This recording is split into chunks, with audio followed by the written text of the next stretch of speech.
Olá. Bom, tem uma sensação no ar, né? Acho que muita gente sente isso. Algo parece meio ah, desajustado. Sim, sim, uma coisa meio fora do lugar. Exato. Pode ser, sei lá, a economia que não está fechando a conta direito, ou aqueles números de emprego que de repente mudam. Como aquela revisão recente nos Estados Unidos, né? Que cortou tipo 900 mil vagas que tinham sido reportadas entre março de 2024 e 2025. Nossa, é muita coisa. Pois é. E o mercado de ações? Parece que tá numa festa, mas muita gente não foi convidada, sabe? Dançando uma música que não tem nada a ver com a realidade de vários. E, de modo geral, parece que tem mais tensão, mais divisão. Uhum, a gente sente isso. A fonte que a gente vai analisar hoje, que é um vídeo do YouTube chamado A Queda do Império Americano que vem depois, tenta meio que dar um nome para essa sensação toda. Usa umas ideias como a quarta virada, que é uma teoria de ciclos, né, de gerações que acabam em crise. Isso. E também os ciclos do Rei Dálio sobre ascensão e queda de impérios. Justamente. E a nossa missão aqui, então, é dar uma boa olhada nessa análise, tentar entender as conexões que ela faz entre incentivos, dinheiro e esse mal-estar que a gente percebe. Ver se a gente consegue tirar alguma clareza desse cenário que parece tão caótico, né? Exatamente.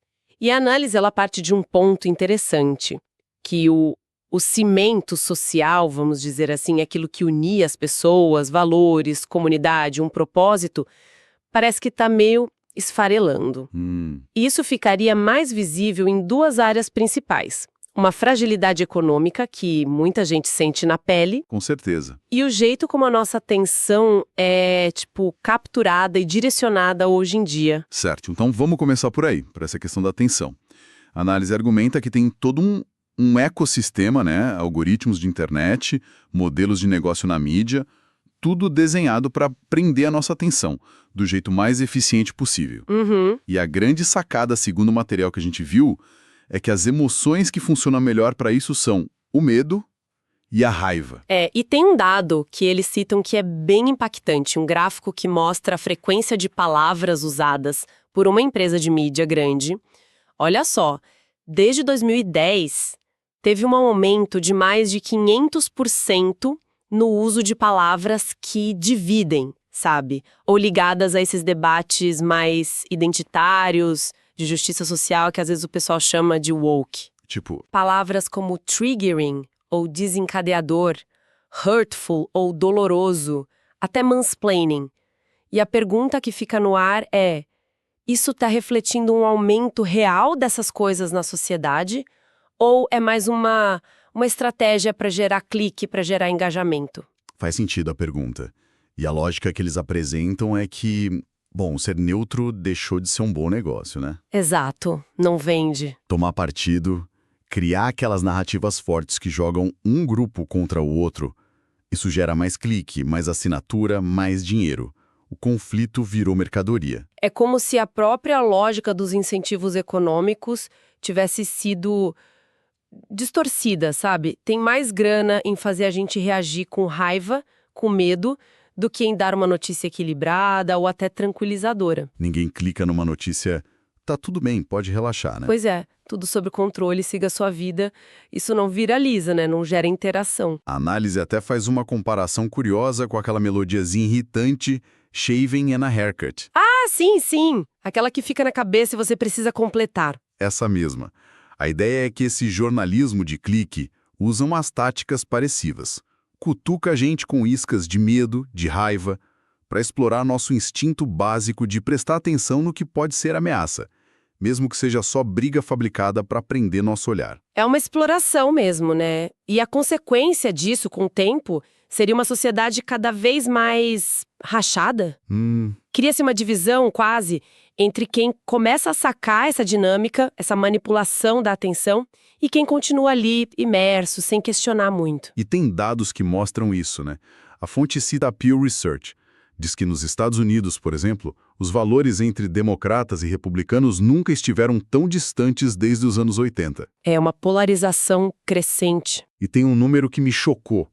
Nos anos 60, metade dos pais, mais ou menos, não ligaria se o filho casasse com alguém do partido oposto. Hoje, só 4% dos casamentos são entre pessoas de partidos diferentes. Nossa, isso é muito baixo. Mostra como o diálogo ficou difícil, né? Perdeu-se a ponte. Exato. Se o vizinho vira o inimigo ideológico, bom, aí não tem mais conversa, né?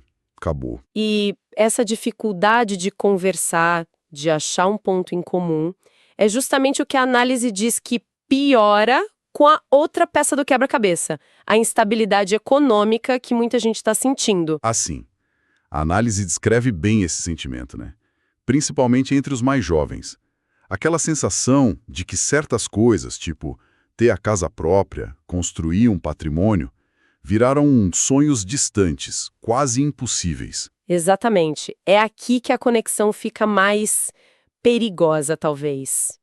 Como assim? Da população sente que tem pouco ou nada para perder, sabe? O terreno fica mais fértil para radicalização. Entendi. A falta de perspectiva econômica vira combustível. Isso, vira combustível para o ressentimento, para procurar culpados, deixa a sociedade mais vulnerável para discurso extremista, para divisão, até para violência mesmo. É aí que a análise conecta esse sentimento de agora com aqueles padrões históricos de crise, como o da Quarta Virada, que fala desses ciclos longos de 80, 100 anos, que terminam em crise e transformação. Mas é importante lembrar um ponto que a análise faz. Essa coisa de manipular a mídia não é de hoje, né? Jornal, TV, sempre tiveram seus interesses. Claro, sempre existiu viés.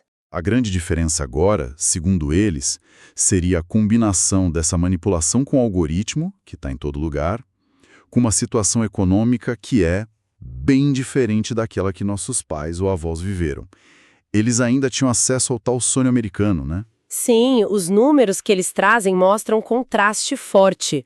O custo médio de uma casa nos Estados Unidos, por exemplo, já foi umas 3 vezes a renda média anual da família. Hoje, está mais perto de 7 vezes. É uma diferença brutal. E a idade para comprar o primeiro imóvel? Subiu bastante. Era ali nos 20 e poucos anos, hoje está em 38 na média. E aluguel? Mesmo ajustando pela inflação, disparou. Quer dizer, talvez até tenha mais jeito de ganhar dinheiro hoje com internet e tudo mais, mas o poder de compra desse dinheiro para coisas essenciais como moradia caiu muito. O resultado prático que a análise aponta é uma geração com menos donos de imóveis, mais inquilinos e talvez com menos interesse em defender a estabilidade do sistema, sabe? Menos pele em jogo. Entendi.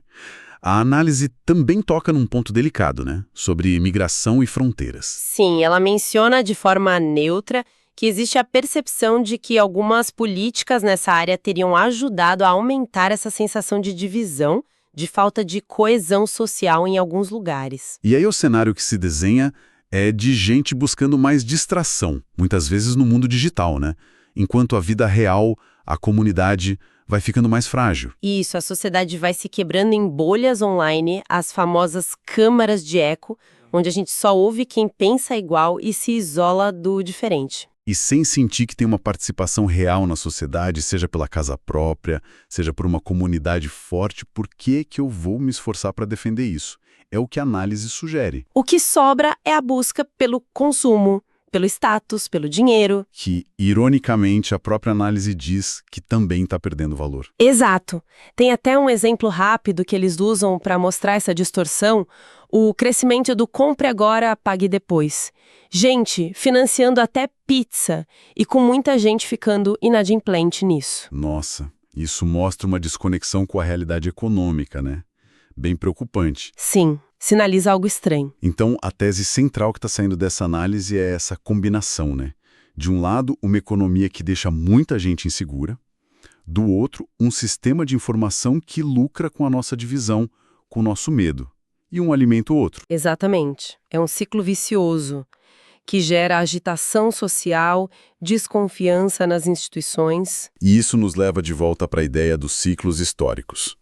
A análise usa modelos como o ciclo de dívida de longo prazo do Ray Dalio e aquela quarta virada que a gente já falou. Isso, são modelos que dizem que as sociedades passam por fases meio que previsíveis, Crescimento, auge, depois excessos, tipo muita dívida, muita desigualdade. E aí vem a crise, um período de ajuste, de reestruturação, ou de declínio mesmo. E os sinais dessa fase de crise, segundo a análise, são coisas que a gente reconhece bem.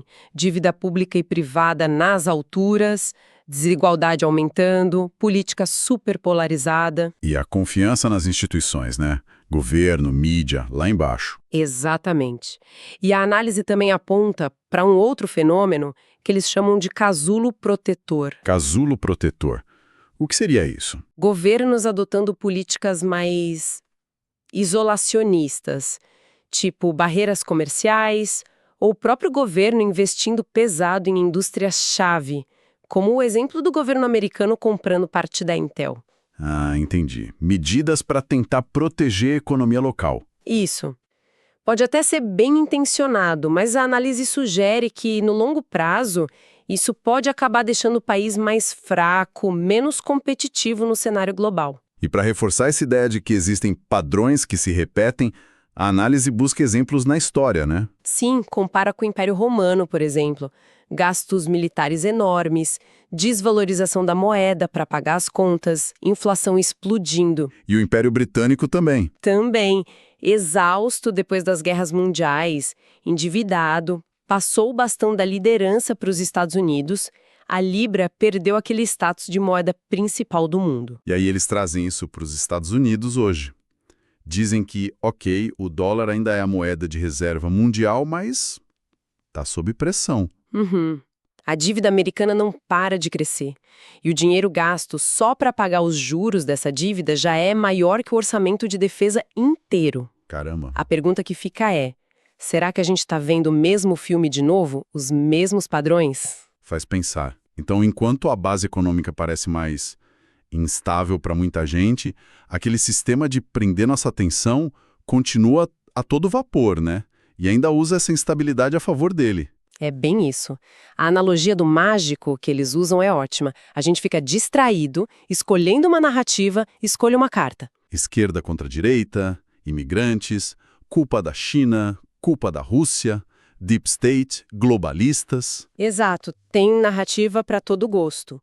E a análise nem entra muito se elas são verdadeiras ou não, mas diz que todas elas são usadas por esses sistemas que lucram com a nossa atenção, com a nossa raiva.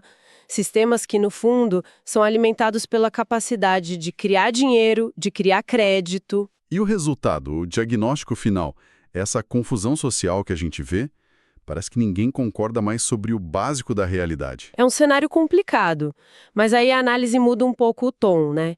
Tenta ir para o lado do e agora? O que fazer? Sim, como manter a sanidade no meio disso tudo. E a primeira coisa é lembrar que a história mostra que esses ciclos acontecem. Para quem está vivendo, parece o fim do mundo, claro. Mas a vida continua, né? Novas fases começam. Tem até uma história pessoal na fonte, né? Doutor falando com amigos que não sentiam esse clima de fim dos tempos que ele sentia. Sim. E os amigos responderam algo como: ah, isso é coisa do seu algoritmo da sua bolha. O que é uma perspectiva interessante também. Total. Então, diante disso, qual a recomendação da análise? O que fazer na prática? É bem pragmático, na verdade. Voltar para o básico. Focar em construir valor real, seja aprendendo algo novo, abrindo um negócio, investindo em coisas concretas. Fortalecer os laços com a família, com a comunidade. Coisas que a gente pode controlar, né? Exatamente. Se concentrar no que está ao nosso alcance. Cuidar da saúde, física e mental, tentar entender o porquê das coisas acontecerem para não cair no cinismo, na amargura e, claro, tentar diminuir um pouco a exposição a esses ambientes digitais que só jogam lenha na fogueira. Faz sentido. Tem um alerta também contra o tal niilismo econômico, né? Sim, que é aquela sensação de, nada mais importa, o jogo está comprado, então para que tentar? É perigoso porque pode levar a um desejo de simplesmente destruir tudo. E a análise contrapõe isso, dizendo que pessoas que sentem que têm algo a perder, uma casa, uma família, uma comunidade, tendem a querer proteger e melhorar o sistema, não quebrar tudo. É um incentivo para construir, para ter participação. No fim, a mensagem é muito sobre nossa responsabilidade pessoal, nossa agência. A gente não controla o Banco Central, o Congresso, a grande mídia, Não mesmo. mas a gente controla nossas decisões financeiras, ter cuidado com dívida, pensar no longo prazo para investir e, talvez o mais importante, controlar nossas reações emocionais. Não deixar que os algoritmos e as brigas nos transformem em pessoas eternamente raivosas, sabe? Incapazes de conversar, de ter empatia. E tem uma nota de otimismo também. Se a gente está mesmo numa quarta virada, nessa fase de crise, a história sugere que depois dela vem uma primeira virada. Um tempo de reconstruir, de renovar, de mais otimismo. Quem consegue passar pela crise sem perder a cabeça, mantendo o foco no que importa, agindo de forma construtiva, essas pessoas tendem a sair mais fortes do outro lado. Interessante essa perspectiva. E, por fim, a recomendação geral da análise é tentar entender o mundo olhando para os incentivos, principalmente os econômicos e financeiros. Eles admitem que é uma simplificação, claro, o mundo é mais complexo, mas dizem que essa lente dos incentivos é uma ferramenta poderosa para a gente entender o que está rolando e até sugerem mais material para quem quiser ir fundo, né? Uma conversa do Balaji Srinivasan com o Peter McMack, os livros The Fourth Turning, os trabalhos do Ray Dalio. Ótimo.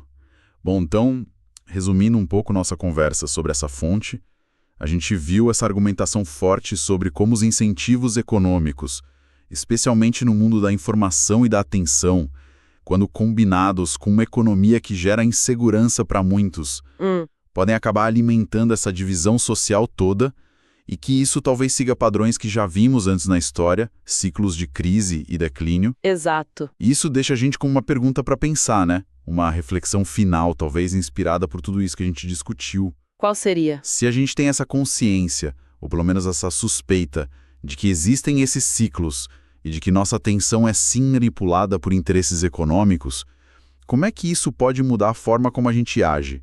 Não só como a gente consome notícia, mas o que a gente faz no dia a dia. Ir além da busca individual por segurança, você diz. Como é que a gente pode ativamente fortalecer os laços na nossa comunidade, no mundo real? Fortalecer a nossa resiliência juntos, sabe? Diante desse cenário todo que a análise pintou, que é bem complexo. O que significa na prática mesmo construir comunidade hoje em dia?